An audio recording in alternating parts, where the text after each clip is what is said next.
Bonjour, c'est Jean-Pascal Ferrat pour Boursorama, section scalping. Là, je vais vous présenter mon écran de trade sur le DAX en live. Donc, on a plusieurs fenêtres. Ici, on a là où est ma souris, on a le DAX en range de 3. Si vous voulez une explication du range, vous pouvez aller sur le lexique du site internet boursemag.com.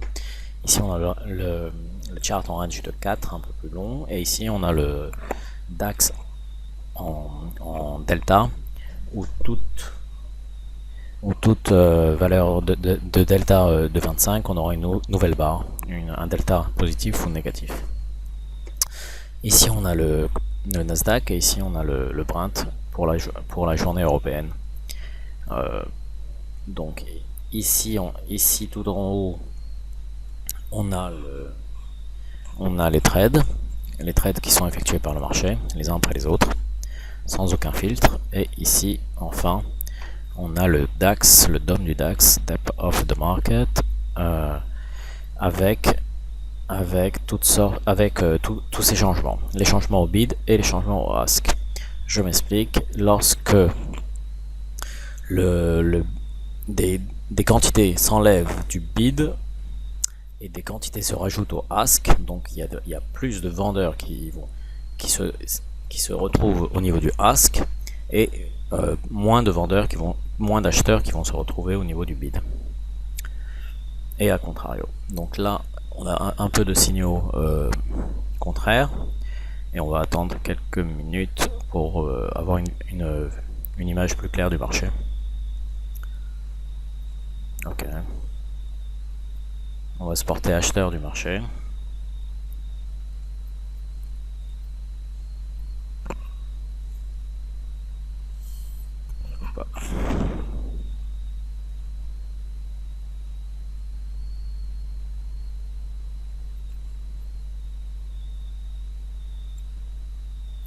Ok, on attend encore un peu.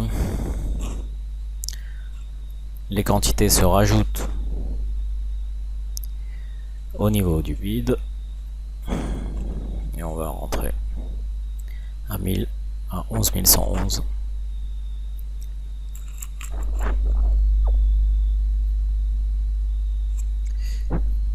Ça marche. Et on veut toujours observer la même configuration où des quantités s'ajoutent au niveau du bid et des quantités s'enlèvent au niveau du ask. Là, ok.